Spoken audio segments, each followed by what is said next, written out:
Boys and girls, ladies and gentlemen, welcome to Losses Above Replacement. On the docket today, we're going to talk three words only about Shota Imanaga, the recent Mariners-Giants trade, and some other free agent dealings. We're also going to rank our first baseman, and I have an extra special trivia segment for our friends, Mac and Alex. Alex, play the intro music. It's time for Losses Above Replacement. It's with Mac and Splash and Alex. If you guys are ready to talk some sports, let's go. All right, I'm Splash. Mac, Alex joining me today. How are we doing, fellas? I just sang. I don't like it. Yeah, have you gotten any contacts from a record company yet? Yeah, no, it's weird. I got the same one as Justin Bieber did, although I think I'm gonna get sent to Oh, Canada yes. somehow, so that's weird.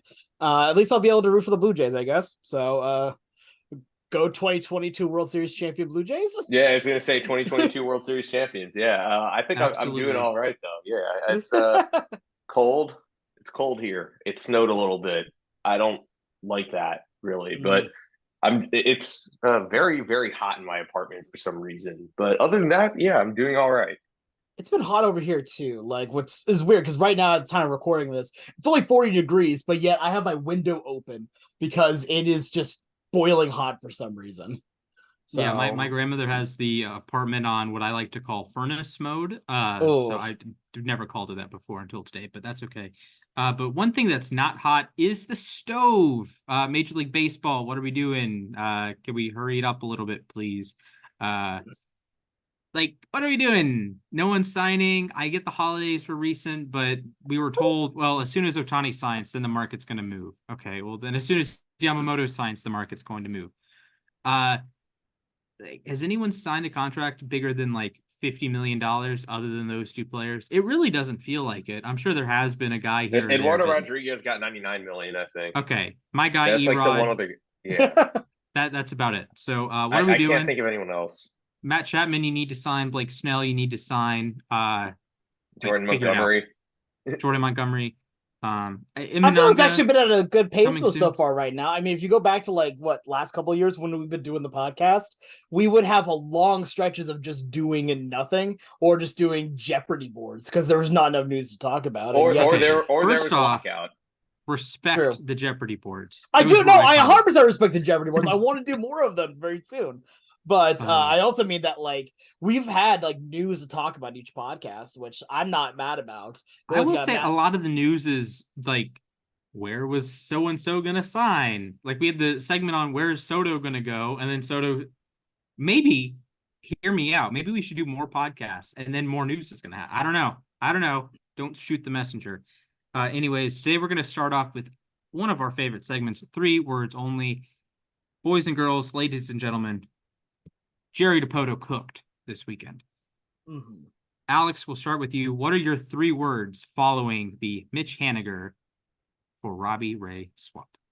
So to be clear for everyone on this as well, the trade overall was Seattle giving Robbie Ray to the Giants in exchange for Mitch Haniger coming back to Seattle, Anthony Desclafani, and $3 million in cash as well. So there's a lot of extra on that. My three words for this are Meech is back. Um, when the news of this happened, I was in bed and I jumped out of bed, ran downstairs to my family. I was like, oh my God. And they're like, oh my God. Like, okay, hear me out, right? So I understand that Mitch Haniger has had injury problems his entire career. And if you take the name Mitch Haniger out of the equation and you just look at the player by the stats, it doesn't look like Seattle did much. It looked like they sold off a starting pitcher who was way underperforming what they wanted for uh, an injury prone outfielder, a pitcher that they don't quite know what they're going to get, and then some cash. But it's more than that. And actually, to be fair, that's what I should turn the three words into is more. It's just more than that. Because what Mitch Haniger does to a team, he is a leader. He is a franchise icon that's going to bring back a lot of the seats that you've lost over the course of this offseason with a lot of the moves. Shout out to 54% of them. But overall, like he's a guy that just in the clubhouse truly helps make it a much more united area. And then putting him together, leading the clubhouse alongside JP Crawford, That is the leadership that you need, especially with a lot of the young guys that you have on your team. You need to have some guys that are fun, that know how to win, and are ready to go and have at least some charisma built up with the team. Haniger is exactly that. I think Dipoto did an excellent move right now. And again, I wish all the best to Robbie Ray overall. Like, I think that he can be a great pitcher. He didn't show that a whole ton with Seattle. He was injured all of last season. I'm okay seeing him go. I'm happy to see just a good clubhouse guy back. And it's going to be one that I think will definitely help Seattle more than the numbers will show. All right, Mac, your 3 words. My 3 words are finally a W, and that's for the Mariners. I mean, they really, it's been an up and down offseason, I would say, especially on the trade front. Trading Eugenio Suarez, but I mean, they made 2 moves the same day that I think are good moves for the team. I mean, the one trade, trading Jose Caballero for Luke Raley. Raley's a nice power bat who can play the outfield. He can DH a little, play first. And then this trade where Robbie Ray, we don't know when he's going to be back. He might be back midway through 2024. I mean, who knows how long his rehab is going to take. He's on a bloated contract. And yes, you're getting 2 other guys who dealt with injuries in Haniger and DeSclafani, but like Alex was saying, Haniger, I mean, he was such a big deal in Seattle. He was, very popular in the clubhouse, very popular within the fan base. And I think that he can find some of that old magic back in Seattle. This year was kind of rough, but I have reasons to be optimistic about Haniger going back to the Mariners. And then DeSclafani, I'm honestly not sure if DeSclafani is even going to stick around. I could see him being used as part of another trade, but even if he's not necessarily guaranteed a spot in the rotation, I think he can be a solid swingman. So overall, I like this trade a lot more for the Mariners than the Giants. So Jerry Dipoto, that was a good week for the Mariners. So my 3 words are, it means more. There are players in baseball that just make sense on certain teams.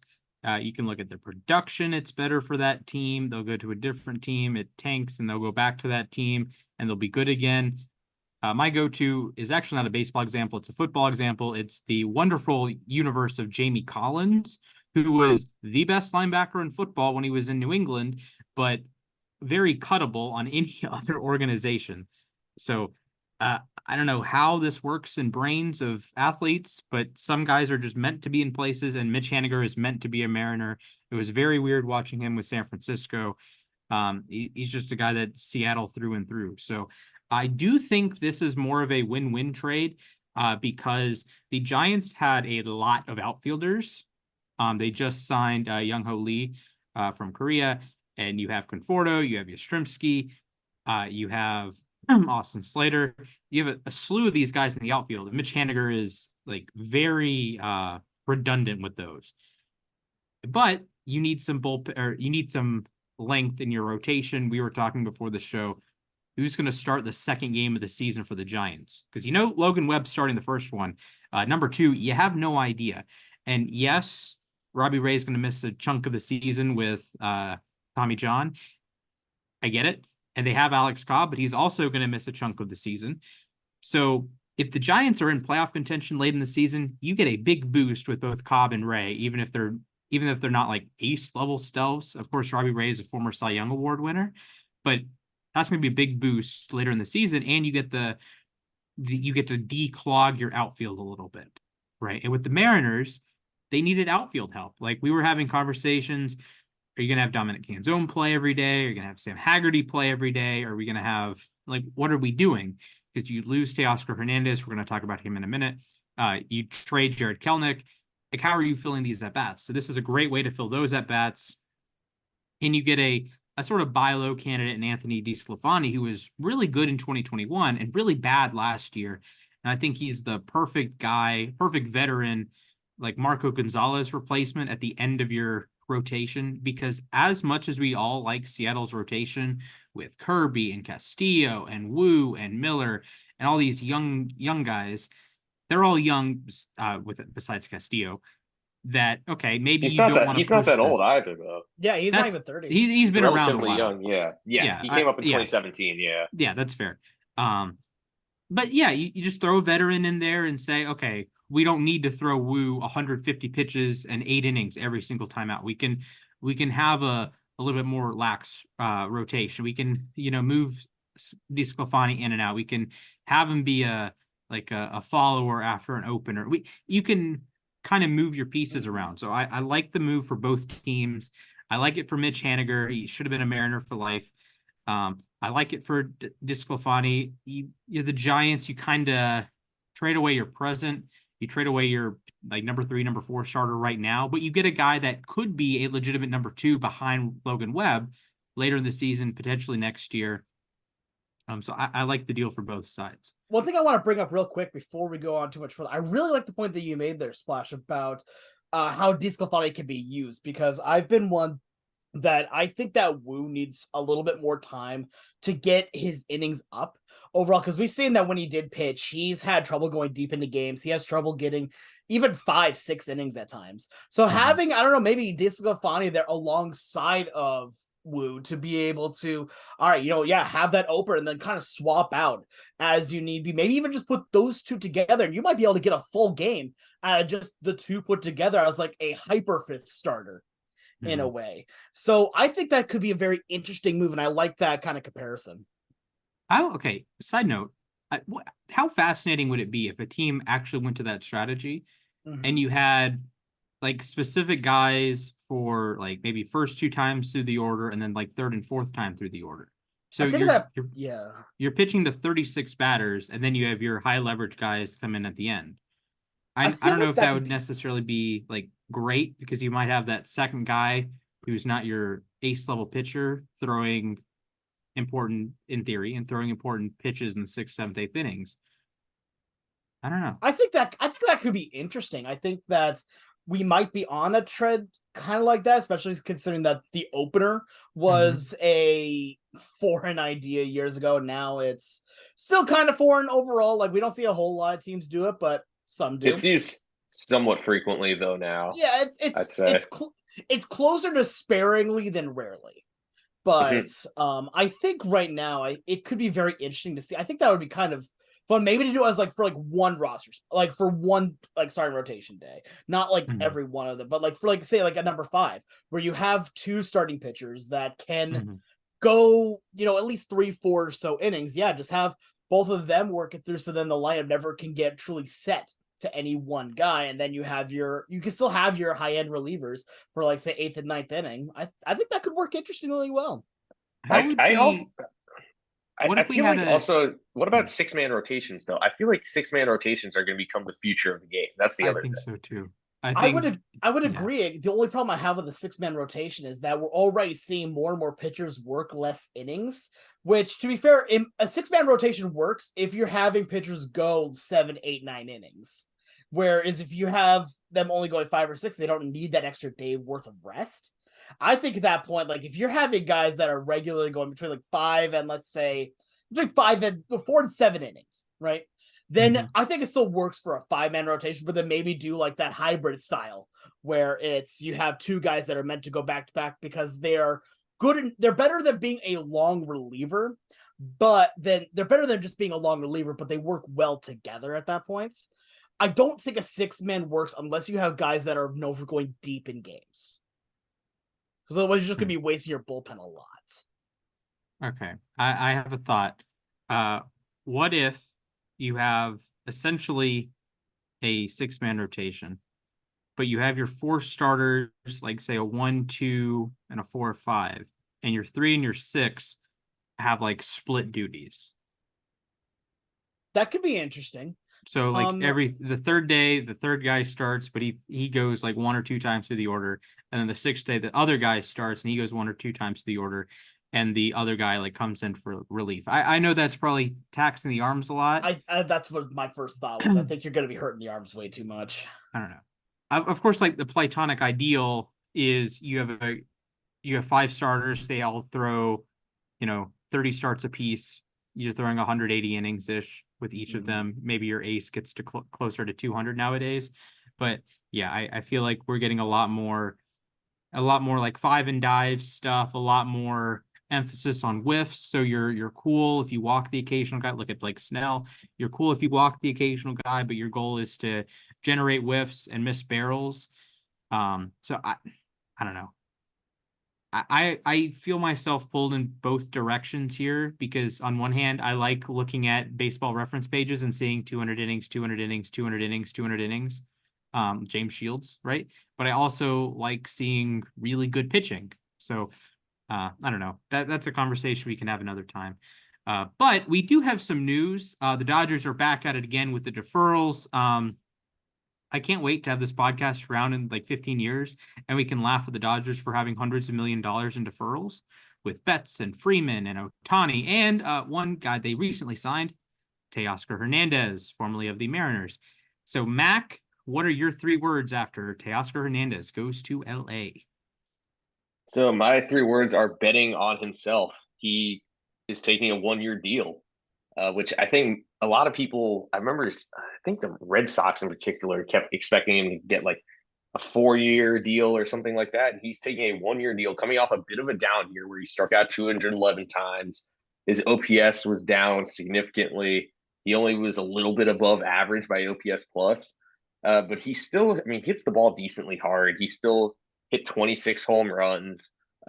He actually improved defensively a bit last year, which he was not a good defender really. In Toronto, at least, he was never really known for his defense. But I think that going to the Dodgers, especially, I mean, the Dodgers have that magic pixie dust for their pitchers and for their hitters. So I think that this is a good signing for Teoscar. I think it's also a good signing for the Dodgers. I mean, worst comes to worst, it's a 1-year deal and he's off your team the following year. I mean, I wouldn't be surprised if this plays out, the same way Josh Donaldson's 1-year deal with the Braves did, where he shows up, balls out for 1 year, gets a 4-year deal after that. So I think it's smart for Hernandez to bet on himself, and I think the Dodgers are making a good bet here.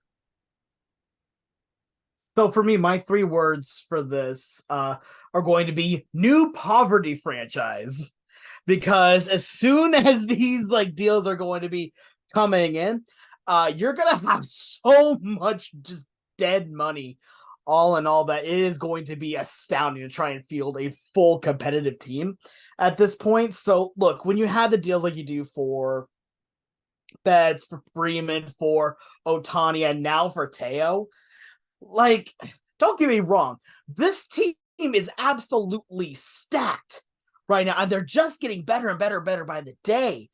But it's all gonna come crashing down at some points. And yes, with how inflation works and with how some of the money might be distributed later on, they could probably mitigate to a degree, but they're going to have such a huge just block on you. It's like if you're playing like Pokemon Puzzle League or Tetris Attack and the opponent just puts the huge block that just only takes up your space.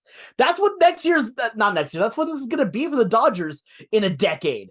Like, is it going to matter? But there's a chance it may not. And you know what? If that's the case, then good on them. The other thing I could really see that this off-season may be really showing is that the next CBA is going to have some very interesting implications, because I have a feeling a lot are going to be trying to get rid of this deferred style.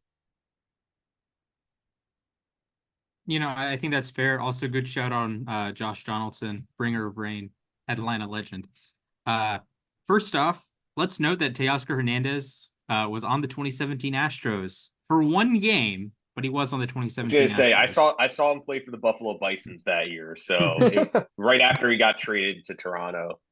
Okay, so my 3 words are Chris Taylor appreciates. There are some players in Major League Baseball that are really good, but their best value is as that utility, super utility type, and that's where Chris Taylor falls for me. If you're playing him every day, I think you're kind of using him wrong. But if you're plugging him in to face lefties, if you're plugging him in as a defensive replacement, pinch hitter type, I think that's great. And this is the kind of move that you can slide Teo in, probably left field, probably every day. Then in right field, you have a platoon with Jason Hayward and Manuel Margot. In center field, you have James Outman. Of course, Mookie is playing second. So is Teo this like all-world player? No. He brings some upside. He also brings some swing and miss. I do think the Dodgers, this is like a good type for the Dodgers to bring in because they're not there are some teams that are more reliant on. Okay, let me backtrack for a second. Teoscar Hernandez is a guy that's going to hit some home runs but strike out a ton. Some teams have too much of that. I'm thinking the Braves for a few years. Seattle, right? You have some power guys, but they're going to strike out a lot. The Dodgers are not a big strikeout team. A lot of their production is like Mookie and Ohtani and Freeman. Those guys aren't massive strikeout guys. The only guy in the lineup that I would classify as like a massive strikeout guy is Max Muncy. And Teo, I think, is a guy that can hit some power or hit for some power, can drive in some runs. You have the strikeouts, yes, but this is a case where I think the strikeouts aren't as bad, I guess, because you're in a lineup that the strikeouts are a little bit lower to begin with. So you're okay with having some strikeouts here if you're going to have that power potential. So I think it's a fine move for Hernandez. I guess his multi-year aspirations, you couldn't find that elsewhere, but this is a good year. Potentially win a ring in LA, make some money, and then find a multi-year deal after you have a nice year at Dodger Stadium, which has been a little more hitter friendly than you might think in recent years. So our final 3-word segment for today is Shota Imanaga. His posting deadline is Thursday, the 11th. Where do you guys see Imanaga going? Back to Japan, perhaps, or which MLB team? I'll go first here. My 3 words are Chicago gets dude. The Cubs haven't done anything besides poaching Craig Counsell from the Brewers. I think this is the kind of move that I would do, and I think Chicago could do, and I think the profile Imanaga has fits well for Chicago. It might not fit well for the New York Yankees, right? A flyball ballpark with a flyball pitcher, not a good idea. But I think Imanaga's stuff will work well in Chicago. Last week, I compared him to if you had Kodai Senga and Kyle Hendricks in the same room with each other and like just talked baseball philosophy. I think a lot of that goes into Shota Imanaga. So he's going to allow some fly balls, but he also has some nasty stuff and can get some strikeouts. He's not going to walk many guys. And I think his stuff will play particularly at Wrigley when the wind's blowing in. And if you hit a fly ball, you might as well just close your eyes because Dansby's going to catch it, or Horner's going to catch it, or one of the infielders is going to catch it because the ball doesn't fly half the time. So I'm leaning Cubbies here. You could go with either New York team, the Dodgers, of course, or the Big Boppers. Boston, they still need to shed salary, but I don't know. I'm willing to play for free for Boston. Call me up.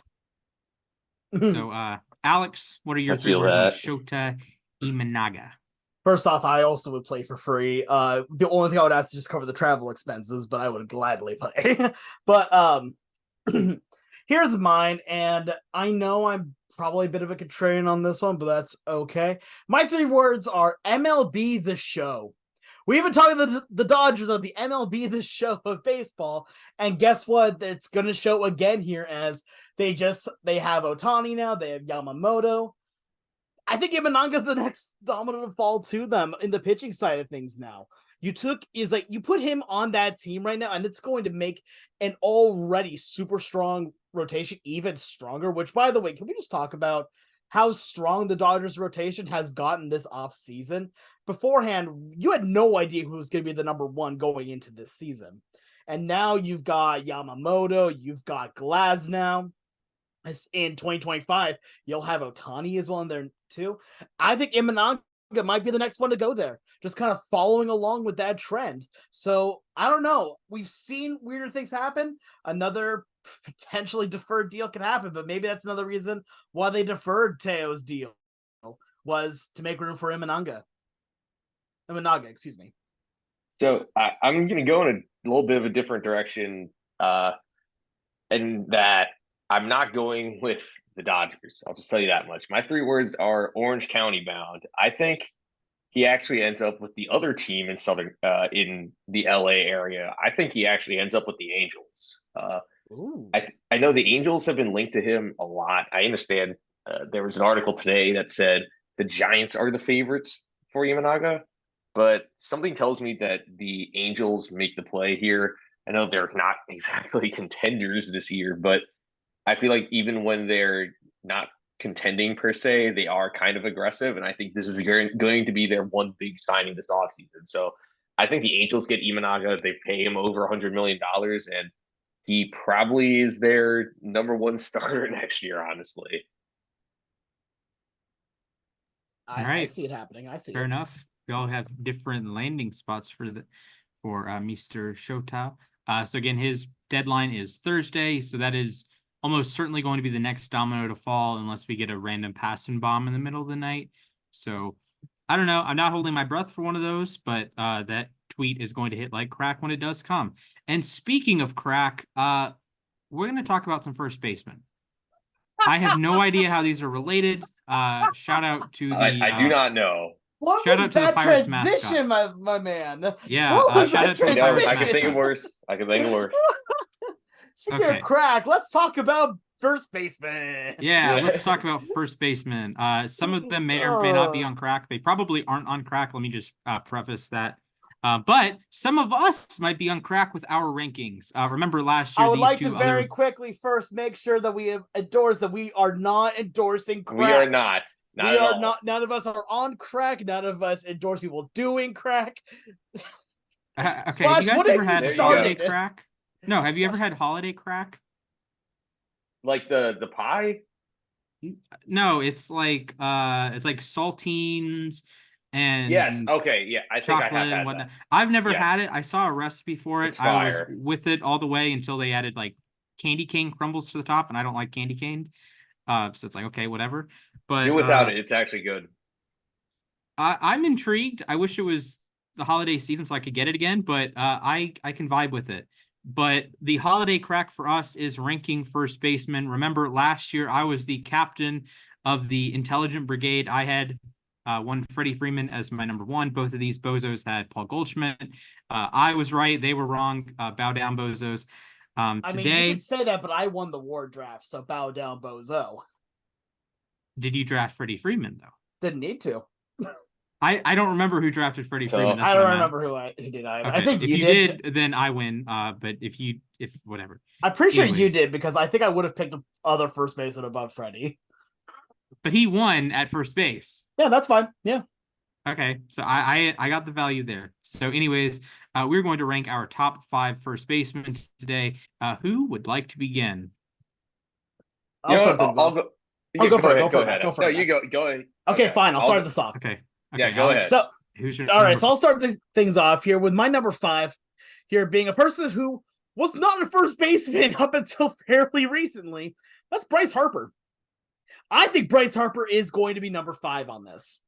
And it's only because of a couple reasons. I think that his bat is always going to be is great on that too, but I also haven't seen him play much first.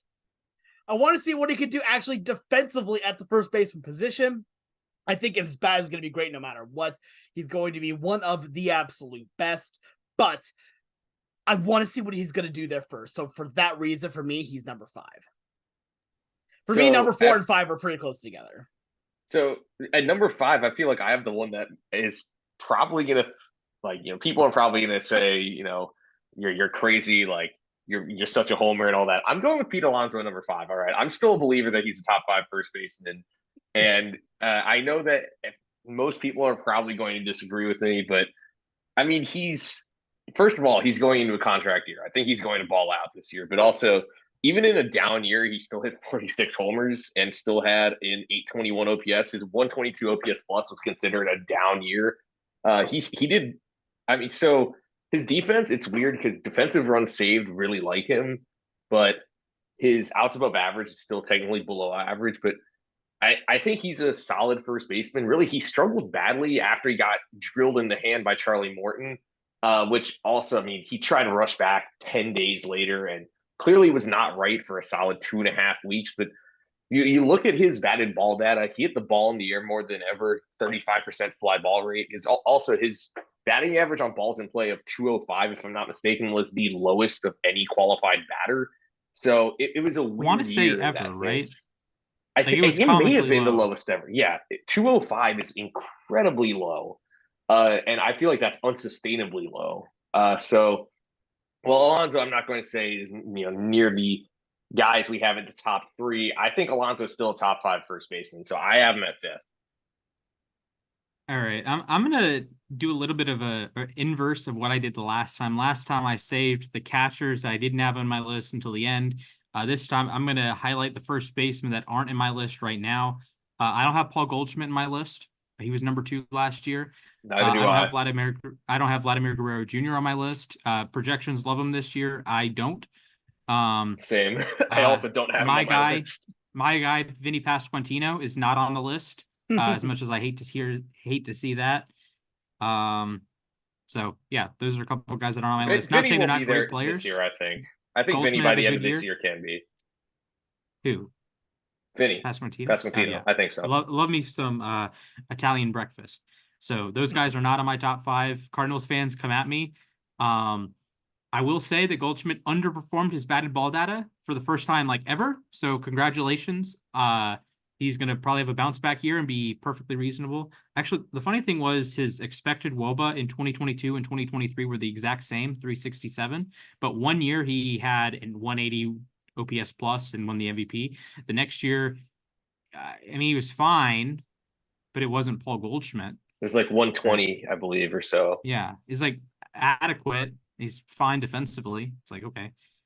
But coming in at number 5 for me in a shocking turn of events, I agree with Mac. I have Pete Alonso at number Wow, 5. 2 weeks in a row. Holy Yeah, this is cow. the really the platonic ideal of a first baseman.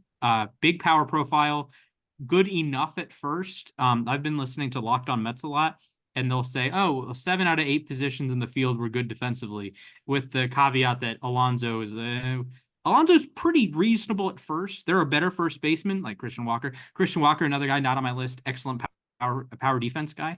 But Alonso just whacks the baseball. 91st percentile expected WOBA, 93rd percentile expected slugging, 91st percentile barrel rate. The average exit velo is not as high as you might think for a guy who's going to hit probably 50 home runs again at some point. But 822 OPS last year was 870. Year before that, 863. Career it's 870. And remember the ballpark he plays in. He walks enough. He was okay defensively. Not much of a base runner. I did kind of get cold at the end of the season, at least from a batted ball profile perspective. But he hits the ball really hard. And he's a guy that he could be having a slump and you still don't want to pitch to him. And I think he's a guy that would benefit. I'm not the biggest guy on protection and how you format your lineup, but I think Alonso is a guy that, well, if you're not afraid of the guys around him, then that lowers the intimidation factor because the worst that could happen is you score 1 run. But if he comes up and there's 2 guys on and you're pitching around and you're trying not to make a mistake and you're trying too hard, that's when Pete Alonso takes your lunch money. And I have Alonso at number 5. So Mac, I'm going to turn to you. Who is your number 4? So number 4, in my opinion, probably the biggest riser from the first base group. It's Yandy Diaz. This guy balled out. We had a feeling that Diaz, I mean, Statcast always loved him. He always hit the ball hard. This year, he started hitting for power. If you look over his baseball savant page, it's basically all red. It feels like it, which is weird because the two things that aren't red really are sweet spot percentage and barrel percentage, which is crazy because his average exit velocity is in the 98th percentile, 93.4 miles per hour. But I mean, he had a career high with 22 home runs. He won the batting title, by the way. I don't think anyone saw that coming. His expected batting average is also over 300, so it's not like he was, unsustainably lucky. Yes, his BABIP was over 360, but a 330 average, 410 on base, 932 OPS, 158 OPS plus, 22 homers, 35 doubles, 78 RBIs, over a 5 baseball reference WAR, which is very difficult to do for a primary first baseman. He's not fantastic defensively, but man, Yandy Diaz finally lived up to those StatCast projections. So he's at number 4. And honestly, it wouldn't be too shocking if he's, number 3 or so next year. So I'm a big Yandy Diaz fan. He's number 4 for me. And another shocking turn of events, Yandy Diaz is my number 4. Oh my God. Wow. Woo! Yeah, baseball How does savant this hero, happen? 95th percentile or better in expected WOBA, expected batting average, average exit velo, hard hit rate, batting run value. He's exactly what you want out of like any hitter at this point. I think Alonso is like the platonic ideal of a first baseman. Yandy Diaz is the platonic ideal of a hitter. The funny thing is his walk rate actually went down. He had been an elite walk guy, 16.7% in 2020, 12.8% in 2021. 14% last year, but only 10.8% this year, which is good, but not elite. And then 15.7% strikeout rate. So there's actually potential for Yandy to be even a little bit better next year. That if the strikeouts tick back down to where his career average is, like if he just has career average rate of strikeouts, career average walk rate, he's going to be even better. And he hits the ball really, really hard. And just, he did outperform the batted ball data by a little bit, but I think a little bit of a strikeout rate drop, a little bit of an increase in walk rate. I'm cool. It's within that reasonable range of outcomes for me. Last year, even he was top 6% in the league and expected WOBA at 365. This year he was at 383. Just a terrific hitter. Not much of a fielder. -6 outs above average, and not great arm. So he's going to be stuck at first for a while. But the Rays, you're fine with that. And I think they're going to continue to get the best out of him, at least until they package him for prospects and restart their window at first base. I don't know. I would keep my hands on a hitter as good as Yandy Diaz. Alex, who is your number 4? My number 4, I do not have Yandy Diaz at my number 4. However, Yandy is on my list, so don't worry. I'm not being that weird here. My number 4 is Vladdy. I think that Vladimir Guerrero Jr., like when you play, it's like when he plays right now and he gets on those hot streaks, he becomes one of the best power hitting first basemen in the game. Defensively, again, is not the greatest. He's not amazing, but you know what? He's serviceable. He is serviceable at first base. Watching him play when he gets on his tears is absolutely incredible. Looking at what Fangraphs has to say about him overall right now coming into 2024, right now they expect him right now to only K about 50% of the time, which is actually one of the lower ones on my top 5 when it comes to first baseman. Then you've got a decent walk rate at about 10% projected overall, and an offensive WAR projected of 32.4 as well. Like, again, that's also, again, Fangraphs WAR, not Baseball Reference WAR. That would be insane. I think that right now it's going to come down with Vladdy about whether or not he could do it consistently. That's always the question when it comes to him, because when he is on fire, when he is hitting consistently, he is arguably one of the best hitters in the game. But it's about whether or not he could stay consistent with it. And I think we've seen enough of him over the last couple of years to think that, you know what, he might be able to do it. And he's shown enough to at least get my number 4 spot.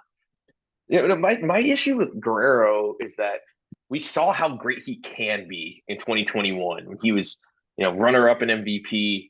But my issue with him is that he's a great power hitter.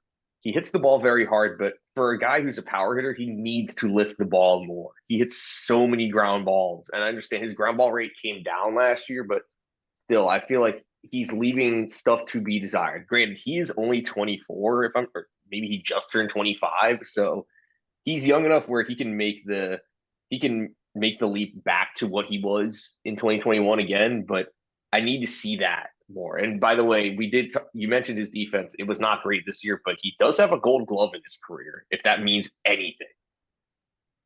And he wasn't an unreasonable Gold Glove pick. That was the funny part. That was a pretty odd year of first baseman. But I'll go ahead with my number 3. I have Bryce Harper at 3, and this is as close as I think any number 1, 2, and 3 are going to be. And that's just because how good of a hitter Bryce Harper is. Even off an elbow injury and having to DH a lot, and he slugged like under 400 for a decent chunk of the season. That's not a Bryce Harper thing. He had an ISO around 100. But then in the second half in the playoffs, he just turned it on. Finished with a 900 OPS, 34 batting runs value on StatCast. That's 95th percentile, 97th percentile expected WOBA, 93rd percentile expected batting average, 93rd percentile expected slugging, 96th percentile walk rate. He should be fine defensively at first. Just he's a great athlete. You could argue he's being wasted at first, but I get why you have to keep him at first. I think Philly would be better defensively if they moved him to the outfield and had someone else play first, but that's neither here nor there. Although they do have Brandon Marsh playing left now, and with Shore moving to DH, but Harper is just an exceptional hitter. His StatCast page is like always red. Every single year it's red. There's red everywhere as a hitter. He might be number one. That could be a thing. He might be the best hitter in baseball. That is on the table. That is on the cards. We've seen it before. He was the 2021 NL MVP, 1,044 OPS. That's happened. He's moved position since then. He got hurt since then, but he might be the most feared player in baseball. And he's only number 3 because the top 2 guys had phenomenal seasons, even better than what Harper did last year. And maybe not as good as Harper's 2021 season, given Harper was an outfielder and the top 2 guys were first baseman. But from a hitting perspective, you could argue the top 2 guys beat out Harper in 2021 narrowly. But no, I can see it. Yeah, I get that. Alex, who is your number 3? My number 3 is someone that we talked about a little bit ago, and that's Yandy Diaz. I think that Yandy, like we talked about it again earlier, like what you're saying earlier, when he lives up to the projections of him, he is an absolutely unreal hitter. Like, don't get me wrong, he has, definitely has a few flaws in there. He's not a power hitter like a lot of first basemen are. He doesn't hit the ball as remarkably hard, but you know what he does do? He gets on base. He has a really good eye at the plate. One of the lowest, in fact, of my top 5, has the projected lowest strikeout percentage of my 5 first basemen, and one of the highest walk rates too, projected at a 12.3%. Like, this is a guy that when you put him in the position to succeed, right now, as soon as you give him the chance, he's going to do extremely well. Also has, of all my 5 first basemen, has the highest expected WRC plus as well at 144 according to Fangraphs. I think that Yandy Diaz is one that is really slept on by a lot of the casual fan base. I don't think a lot of casual fans even know who he is because he's not a power hitter. But you know what? I respect it. I respect what he does. He plays the game in a very different way than a lot of first basemen do.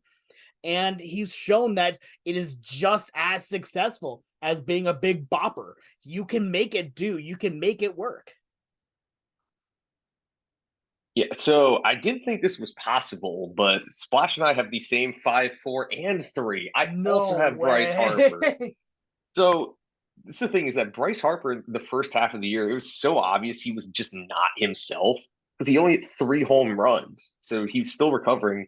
But in the second half, that was the Bryce Harper we all know and love. 996 OPS, 18 home runs. I think it's safe to say Bryce Harper is going to have a monstrous year in 2024. Plus, he's a solid first baseman. I mean, it was a limited sample size, but he was above average. I think you do that over the course of a full year, you're looking at a pretty decent first baseman. I mean, I feel he had good enough range in the outfield where I could see it translating well over to first. He's a good athlete. So I think Harper is going to tear the cover off the ball this year. His StatCast page is plenty red. And I think, man, that Phillies lineup, I don't know who's going to DH for them this year. I don't know what that lineup is necessarily going to look like other than when it comes to DH and right field, but that Phillies lineup is going to be fearsome again. So Harper at 3, and like Splash said, there's a non-zero chance he's number 1 by the end of this year. Yeah. Remember, I had Bryce Harper as my number 1 DH last year over Shohei Ohtani. There's a reason for that, and he is also a playoff killer. He's killed the Braves, killed the Padres. Even in his Nationals days, he was reasonable. So he's a superstar. He might be more like superstar aura player than like. Is Bryce tough. Harper a top 5 superstar aura player in the sport? I mean, he's definitely one of the most marketable. I'll tell you he's that one of the much. most marketable. Yeah, that's what I would say. It's crazy because I remember when everyone was calling him overrated and all this, because he wasn't living up to being the chosen one on Sports Illustrated. But he became so overrated, quote unquote, that he became underrated, and people have almost forgotten just how good he is. I feel Mhm. he and Aaron Judge are very similar in that way. I feel like. Absolutely. So I'm gonna roll into my number two, and I believed in him last year, and I said, just wait, year two in the ballpark, the doubles are gonna become home runs. And this man went out and hit 54 home runs. He broke his team's franchise record for both home runs and RBI. This is a franchise that had employed the likes of Chipper Jones, Eddie Matthews, and Hank Aaron. Yeah, that guy. Matt Olson's number two on my list. He just mashes the baseball. 14.4% walk rate last year. That's 95th percentile. 96th percentile expected WOBA. 97th percentile expected slug. 99th percentile average exit velo. 96th percentile barrel rate. 99th percentile hard hit rate. 99th percentile batting runs value. Actually tied with number one, but Baseball Savant loves Dodger Blue. So one guy gets 100th percentile at 63 runs, and the other guy gets 99th percentile at 63 runs. So Baseball Savant, lick my balls, please.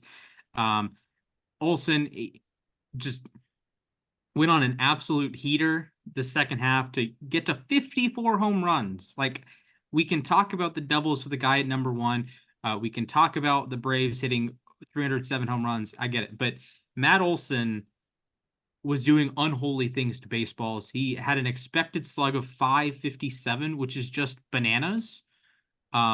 Expected WOBA of 391. And he's a guy, as a power hitting first baseman, hit 283. And if you're a traditional stat guy, that's not going to blow the cover off. But this was a guy that is a career 250 hitter, hit 240 last year, was all the way up to 283 this year. He walks a lot. He was flirting with a 1,000 OPS.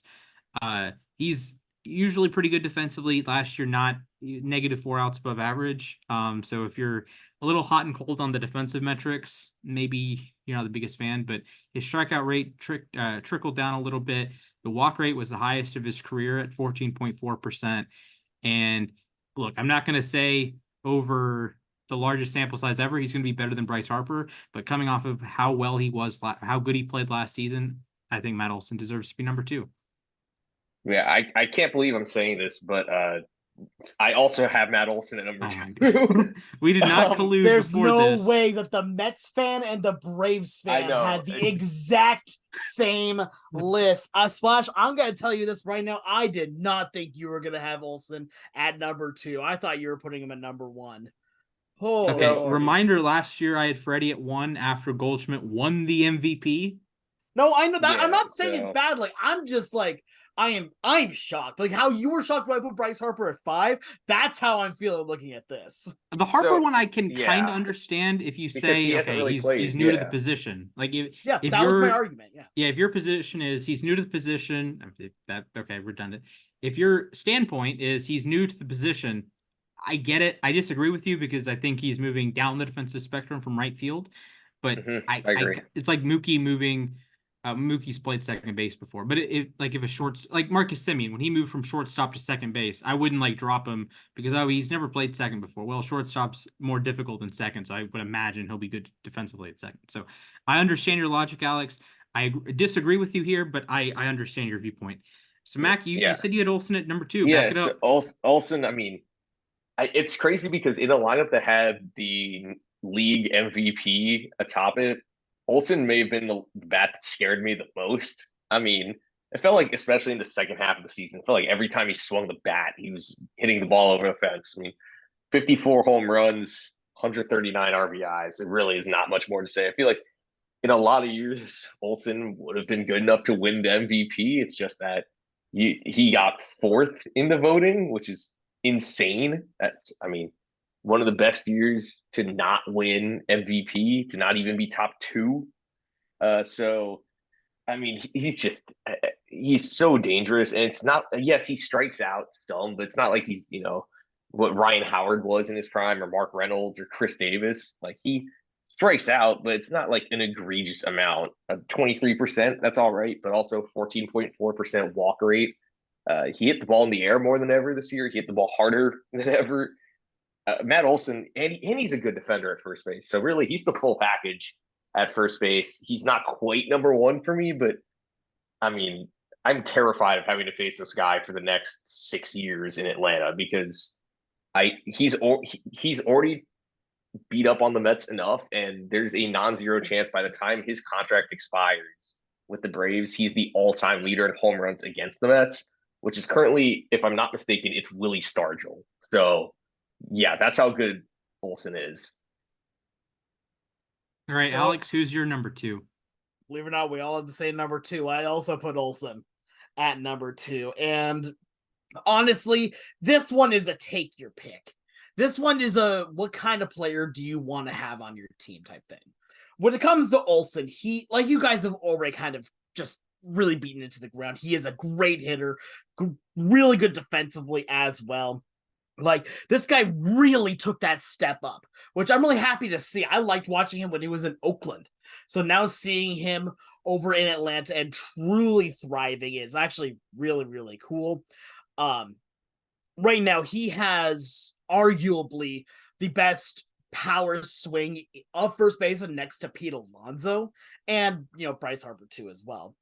But looking at him, he hits the ball so well. He hits so hard, yet he has great ability to put the ball into every direction.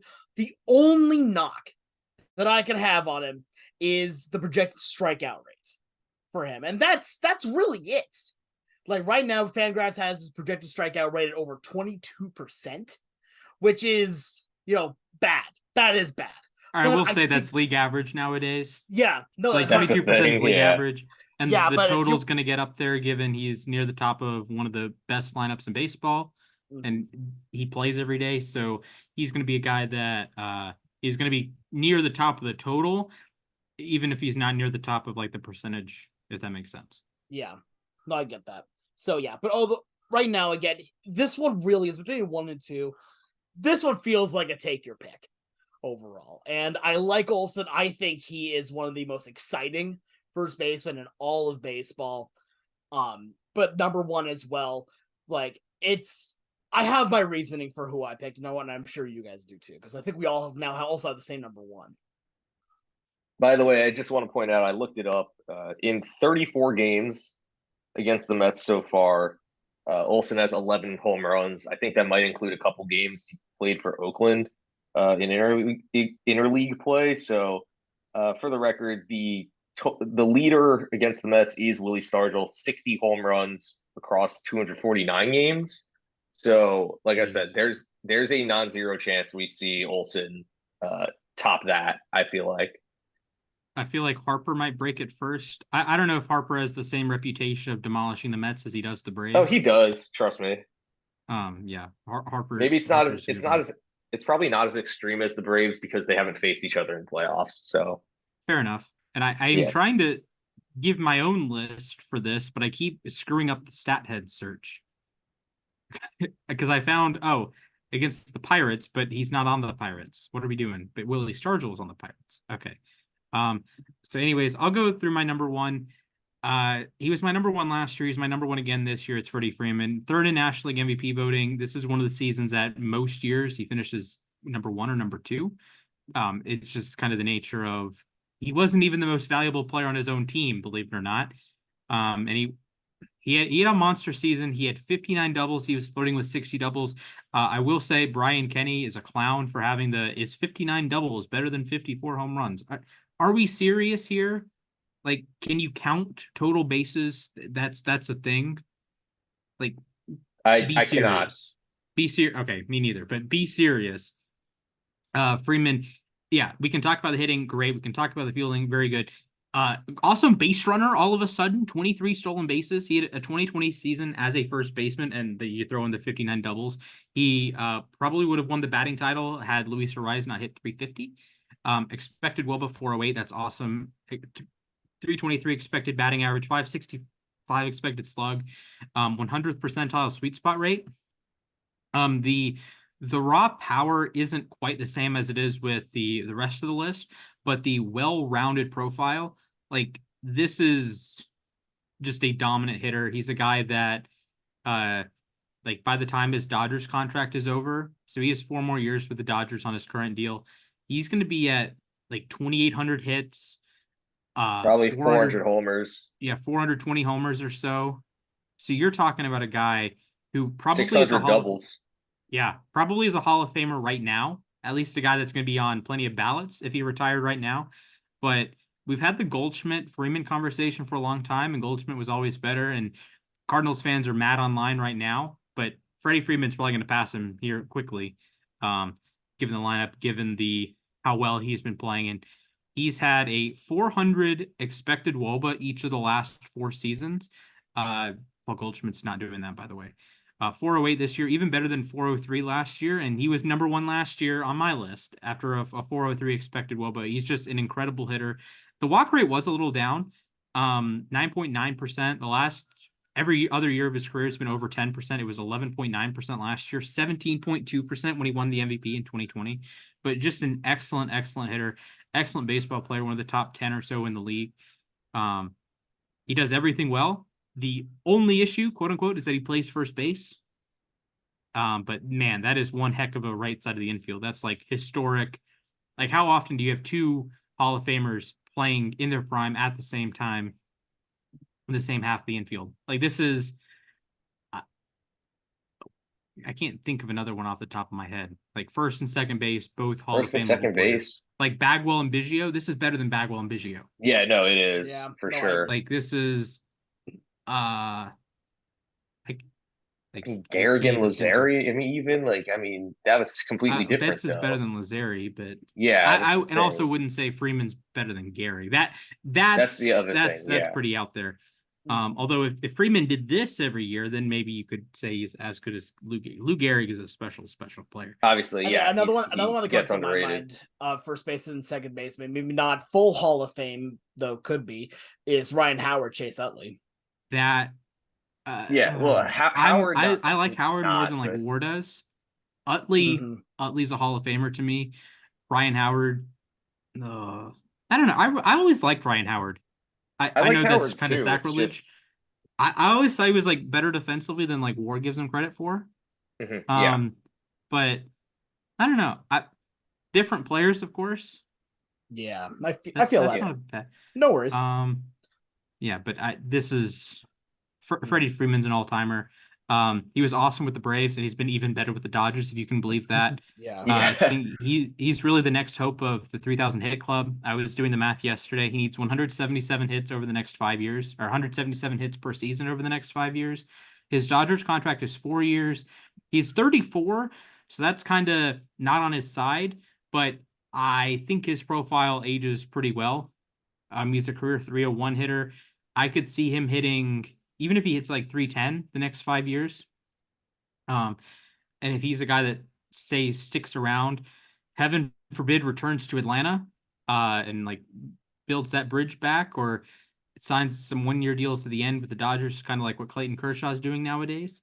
I think he's definitely the next guy with a shot to hit 3,000 hits, but I don't know if he will, Yeah. but Well, it's possible. It's very possible. I think so. And I mean, I will say this is that obviously Freeman is our number 1 across the board here. But he went from, I'd say, borderline Hall of Fame in my book with the after his Braves contract was up, and then these last 2 years with the Dodgers has really cemented it for me that he's going to be a Hall of Famer. I mean, this, like you were saying, by the end of his contract in LA, he'll probably have over 400 homers, probably have close to 600 doubles, if not more.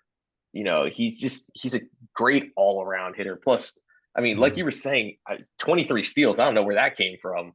Yeah, right. I was not expecting Freddie Freeman to have a 2020 season. I mean, 29 homers, 59 doubles, 211 hits is a career high, 330 batting average. He's just an amazing player, and he's a good enough first baseman. And for the Cardinals fans are wondering, where's Paul Goldschmidt on this list? Here's my thing is, yes, these guys are both first basemen in their mid-30s, but Goldschmidt is 36. And I can't see him, returning to MVP form necessarily. You just don't see that very often. And I think Goldschmidt is also going to be a Hall of Famer, by the way. But I think he's like sort of Joey on that Votto as trend. well.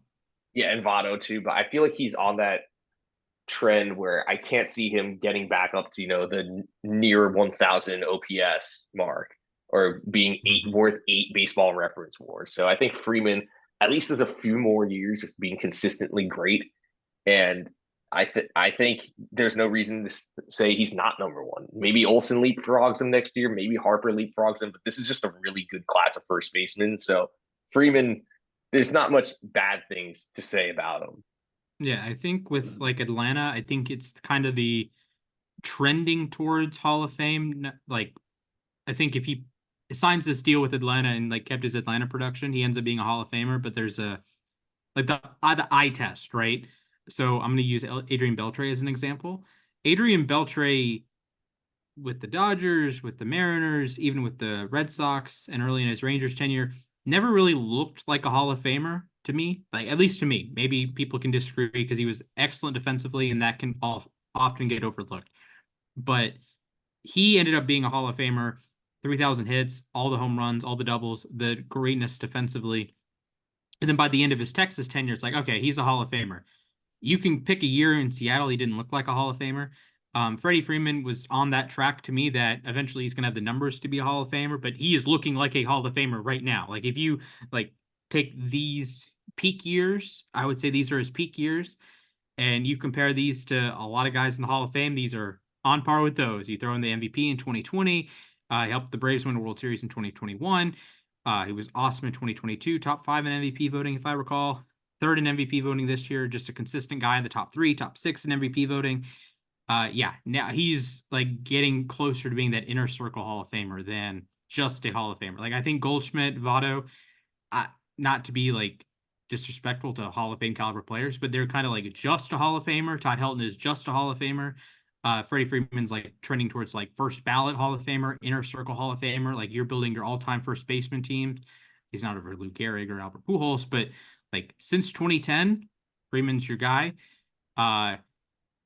Like maybe ever, or not maybe ever, but you go back a while and Freeman might be your guy. Well, Votto's and the Freeman or Votto's and the Goldschmidts and the Bagwells and the Eddie Murrays of the world are like just a Hall of Famer, quote unquote. I think Freeman's a first ballot, potentially like inner circle guy if he keeps trending like this. No, definitely. I think overall, yeah, because obviously Freeman's not number one too. I mean, I don't see any reason why he shouldn't be. The main reason why I give him the nod over Olsen is purely because I really value base hits. I really value getting on base, and Freeman is one of the best at doing exactly that. He plays good defense as well for a first baseman overall.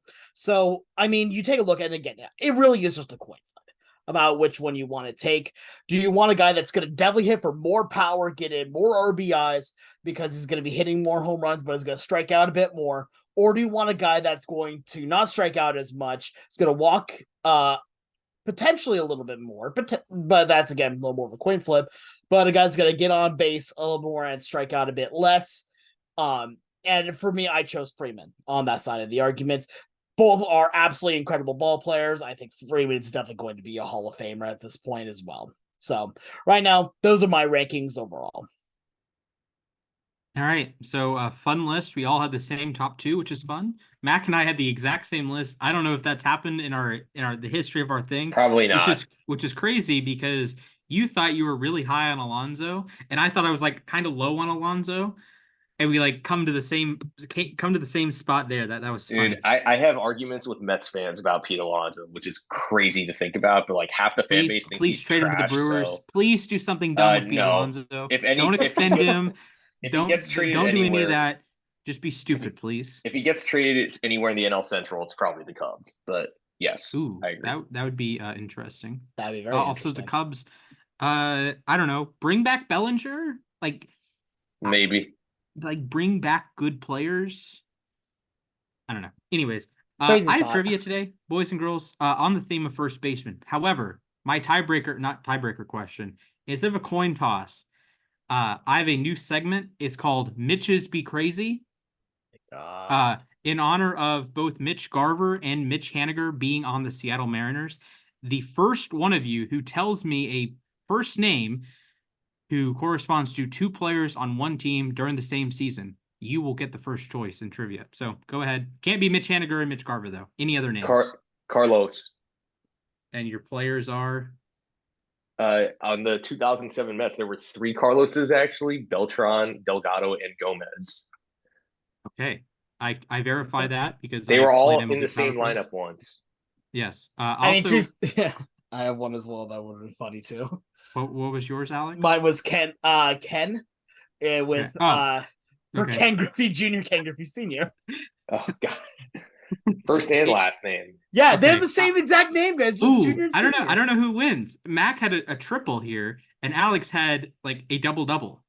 I don't know. That was a good one. Okay, come up with another one because that's a tie. That's a tie. Okay.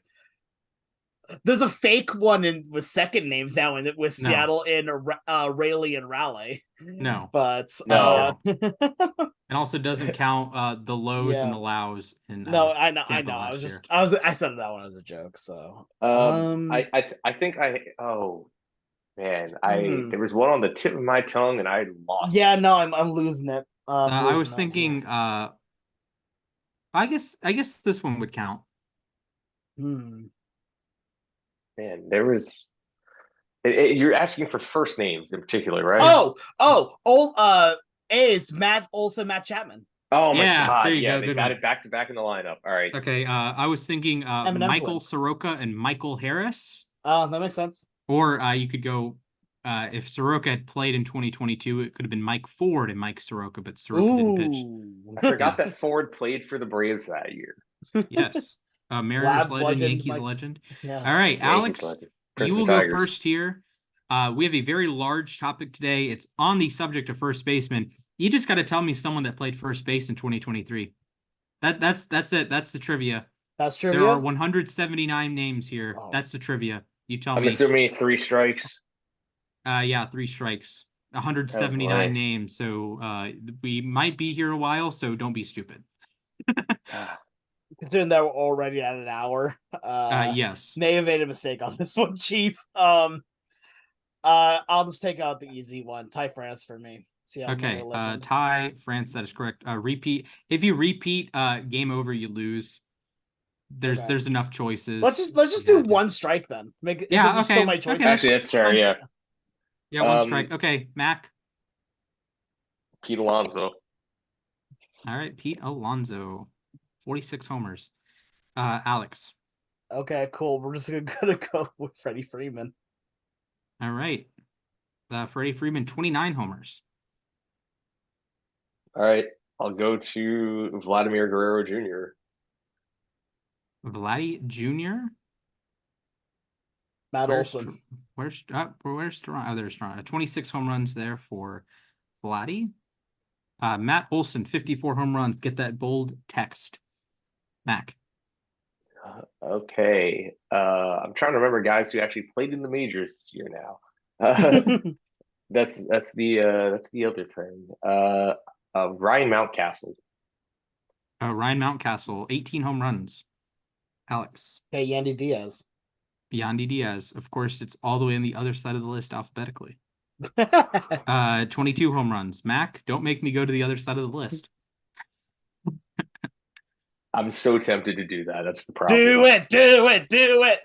I'm going to make you go back up. Christian Walker. Oh my goodness. Christian Walker, 33 home runs. Alex. I'm pretty sure Mike Ford played a little bit of first base this year. Okay. Did he though? I think he played at least one game. 16 home runs. Mac. Nice. Okay. I wasn't sure if he. I remember watching one of the games where he did. Yeah. No. He also pitched. He did pitch. Yes. The true Shohei Ohtani. Yes. Yes. That's Brett Phillips actually, but yes. No, it's actually no. It's Falefa. No, it's Luis Nicky Lopez. Nicky Lopez hit a home run and had a scoreless inning in the same game. Yeah. That was the first time that had happened since like 1920. Yeah, he hit off like of 4 hits. Danny Mendick. Yeah, it was like 4 hits, 5 RBI, it was something stupid. Yeah, Matt. all right. Yeah. I'm going to go with who was I just Tristan Casas. You guys really like me doing the yo-yo here. Yes, I do. Tristan Casas, 24 home runs. We're gonna go Alex. next to Nathaniel Lau. Well, 17 home runs. okay. And Nathaniel Lowe, but I was gonna say Low. Yeah. gotta go Oh yeah, low, I keep thinking it's low, Lau. low. Yeah, I just keep forgetting between the two of them. My apologies. Okay, Mac. Ryan Noda No. of the A's. Ryan Noda, 16 home runs. Alex. Not a chance. Let's see here. Now I'm trying to remember other baseball players that exist. Anthony Rizzo. The Riz God The himself, Riz- 12 Riz home master. runs. Yeah. Mac. Oh, okay. I'm trying to remember. Oh, Mark Vientos. He played while Alonso was hurt. Mark Vientos, 9 home runs. Alex. I don't think we've said. I'm trying now. I'm questioning myself about whether or not like a guy actually even played in a year. Brother, there are 150 names on the list. No, I know. Oh no, I know. Okay, fine. Paul Goldschmidt. Goldie hit 25 home runs. Mac. I believe this guy played some first base. Dominic Smith. With That's the a legend. Washington Nationals, 12 home runs. Mac or Alex. We're gonna go with the Torque, Spencer Torkelson. Torque hit 31 home runs. Mac. Oh, We're in my ball game now. I'm a first baseman. I like these first basemen. yeah. I'm trying to remember all the guys who played first base this year. That's the thing. If you guys get a couple more, I'm gonna increase the difficulty here. We can add strikes, but I'll increase the difficulty. I'm Italian beef, Vinny Pasquantino. Vinny P hit just 9 home runs. Matt or Alex. Yeah, we're gonna go to one old. I saw this guy play first base live, and that's Wilmer Flores. Mets legend. Wilmer Flores, 23 home runs. Led the Giants, if I remember correctly. Yes, Matt. Yeah, he was good this year. Yeah, I saw him play when I went to go see the Giants play the Mariners in San Francisco. First base. All right. I'm trying to remember who played first when who did I see play this year? I think first base for the White Sox, I believe. I hope to God he played some first base this year. Gavin Sheets. 10 home runs. Alex. All right. Jose Abreu. 18 home runs. Mac. Okay. Trying to also remember the teams in the league. Oh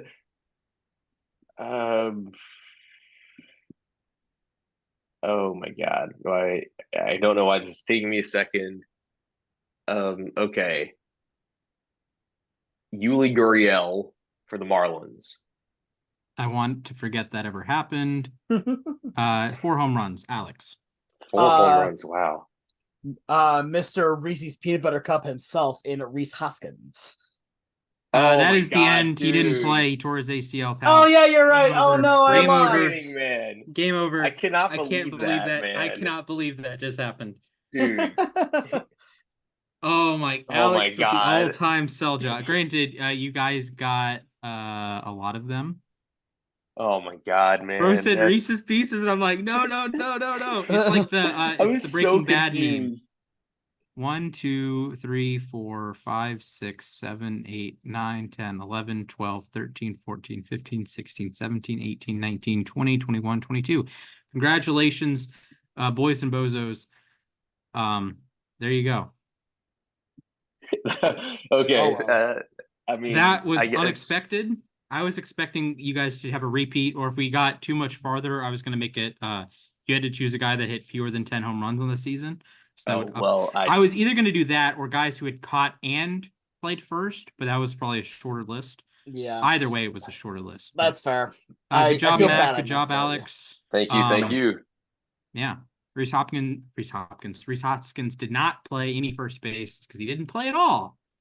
Yeah. Although he's gonna sign a nice 1-year contract, probably with Chicago. and hit Makes a bunch sense. of home runs and then go back into the market and get a multi-year deal. So, boys and girls, do you have anything to plug before we dip? We have a Well, moment to ourselves. Yes, yes, we do have a moment to ourselves. Vito, show over, goodbye. Oh no. Oh I'm no. kidding.